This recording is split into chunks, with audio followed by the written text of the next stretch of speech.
50 की उम्र में 2 बच्चे मुझसे नहीं संभाले जाते। मोहिनी जी, आपको सच में कम सुनाई देने लगा है या फिर आप सुनना ही नहीं चाहती? अंश कब से रोए जा रहा है। बहू रसोई में व्यस्त है। ज़रा आप ही उसे गोदी में लेकर चुप करा दीजिए। वैसे भी आपके जैसा बच्चा संभलने का हुनर इस घर में किसी के पास है ही कहाँ। महेश जी ने अपनी पत्नी मोहिनी जी की तारीफ करते हुए कहा। मोहिनी जी ने अंश को गोदी में बैठाकर उसके पैर दबाना शुरू ही किया था कि 5 मिनट में ही वह गहरी नींद में सो गया। छोटी सी जान कैसे बोल पाता कि पैर चला चला कर उसके पैर दुख रहे हैं।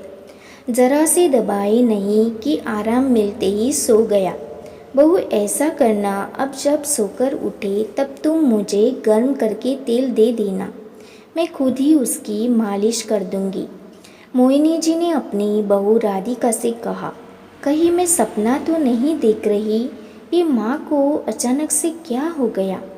जब से नन्हा अंश हुआ है, मोहिनी जी ने उसे अपनी गोद में हॉस्पिटल के अलावा शायद ही कभी गोदी में लिया हो। राधिका को उनका ऐसा बर्ताव देख खुद ही समझ नहीं आता। आखिर मोहिनी जी को हो क्या गया है। राधिका की बड़ी बेटी के होने के समय से लेकर जब तक उसने स्कूल जाना शुरू नहीं किया था, मोहिनी जी ही उसकी देखभाल खुद ही किया करती थी। नन्ही पीहू कभी कभी तो बस रात को सोने के लिए ही राधिका के पास आती थी। राधिका, मेरा पायजामा नहीं मिल रहा है। तभी कमरे में से आई आवाज़ से उसका ध्यान बढ़ गया।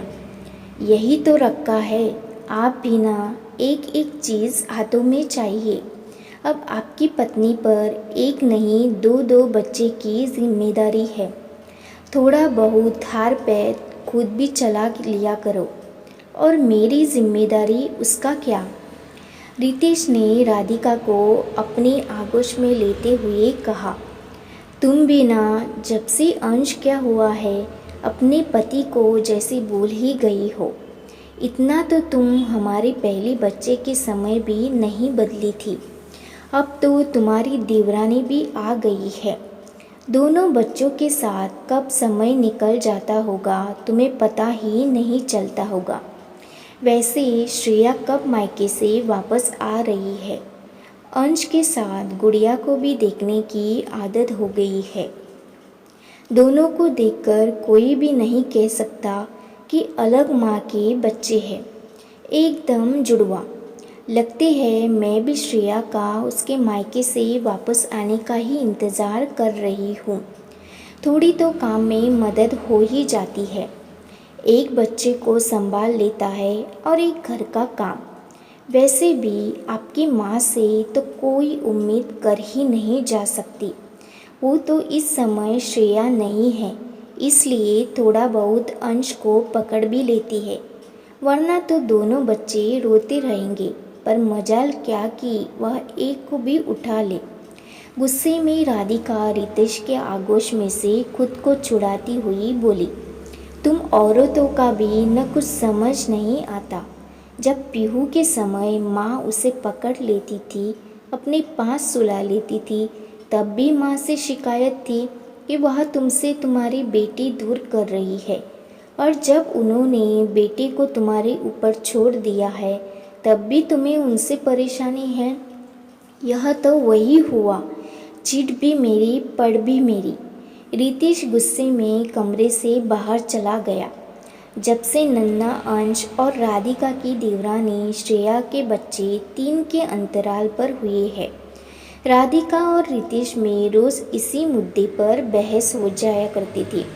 राधिका अपने आंसुओं को पोंछकर बाहर काम निपटाने आ ही रही थी कि मोहिनी जी ने आवाज़ लगा दी। बहू, अंश उठा गया है, उसके तेल की शीशी लेती आना। राधिका ने भी ठान ही लिया था कि वह माँ से कह देंगी कि कोई ज़रूरत नहीं दिखावा करने की। अंश उसका बेटा है, 6 महीने से जैसे संभाल रही है। वैसे ही आगे भी वह और श्रेया मिलकर कर लेंगे। तेल की शीशी लेकर वह कमरे के पास पहुंची ही थी, तभी महेश जी और मोहिनी जी की वार्तालाप में अपना नाम सुनकर उसके पैर खुद व खुद दरवाजे पर रुक गए और वहाँ खड़ी होकर उनकी बात सुनने लग गई। मोहिनी जी, हम सब समझते हैं कि क्यों आप दोनों नाते पोती होने के बाद अपनी जिम्मेदारी से पल्ला झाड़ रही है, पर ये भी तो ठीक नहीं है। अगर दोनों बच्चे एक साथ हुए हैं तो इसमें उनका क्या दोष। चलो, राधिका बहू और पीहू ने तो दादी का प्यार और दुलार देख लिया, पर श्रेया, वो क्या सोचेगी। ऐसा करके तुम सिर्फ और सिर्फ उसके दिल में एक सास के लिए नफरत भर रही हो। महेश जी मोहिनी जी को समझा रहे थे, आप ना इस गृहस्थी के जंजाल से दूर ही रहे तो ज़्यादा अच्छा है। बड़ों का फ़र्ज होता है परिवार में सामंजस्य बिठाकर रखना। क्या मुझे बच्चों का रोना सुना ही नहीं देता, या फिर दोनों बहू का काम नहीं दिखाई देता। मैं सब समझती भी हूँ और जानती भी हूँ, पर कभी कभी रिश्तों में किसी बात को लेकर कोई द्वेष, पक्षपात अपना तेरा न आए, इसलिए मुझे अंधा बहरा गूंगा बनकर रहना पड़ता है। पीहू के समय की बात और थी, शरीर में ताकत थी, पर अब उम्र के साथ एक साथ दो बच्चे मेरे से नहीं संभाले जाते, और एक का बच्चा पकड़ूं और दूसरे का नहीं, ये मुझसे नहीं होगा।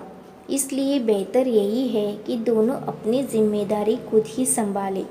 मोहिनी जी की बात सुनकर राधिका को अपनी सोच पर घृणा हो रही थी। माँ हम दोनों और परिवार के लिए कितना सोचती है, और मैं हूँ कि उन पर हो उंगली उठाने चली थी। माँ, ये लीजिए, तेल अच्छे से मालिश कर दीजिए।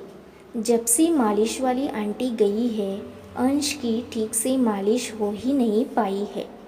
राधिका ने अपने आप को संयम रखते हुए मोहिनी जी से कहा और चुपचाप वहाँ से चली आई। श्रेया अपने मायके से वापस आ गई थी। राधिका ने अपनी समझदारी और सूझबूझ से उन दोनों के बीच काम का बंटवारा कुछ इस प्रकार से कर लिया था कि जिसका बच्चा जब सो रहा है तब वह भी थोड़ा अपने शरीर को आराम दे। बाकी बच्चे अगर खेल रहे हैं तो मोहिनी जी के पास लिटाकर रसोई का मिल बांट कर काम निपटा ले। घर में दोनों बहू के बीच शांति और एकता से हो रहा काम देख मोहिनी जी ने खुद में थोड़ा बदलाव कर लिया था। वह एक एक करके बच्चों की मालिश करना, बच्चों धूप दिखाना, वही बैठे बैठे सब्जियां बनाना आदि कामों में दोनों की मदद करने लगी थी। ये एक नहीं, अधिकतर 2 या 3 से ज़्यादा बहू वाले घर की समस्या है।